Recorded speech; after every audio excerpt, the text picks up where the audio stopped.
उनका विवाह सीता के साथ हो चुका है। इसके बाद वह लक्ष्मण के साथ विवाह करने के लिए उद्युक्त हुई, किंतु लक्ष्मण ने भी अस्वीकार कर दिया और कहा कि वन में सीता की सुरक्षा करना उनका प्रथम कर्तव्य है। वह युवती सीता पर आक्रमण करने के लिए तीव्रता से बढ़ी। बाध्य होकर लक्ष्मण ने अपना तलवार निकाली और उस युवती की नासिका काट दी। वह अपने वास्तविक रूप में परिवर्तित हो गई।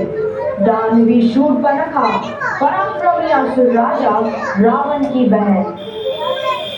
जब रावण ने अपनी आहत और पीड़ाग्रस्त बहन को देखा तो वह क्रोध से आग बबूला हो उठे। उसने एक दयालु साधु का रूप धारण किया। अपनी कुटी में सीता को अकेली देख वह भिक्षा लेने के लिए गए। नमस्ते, भिक्षाम दे।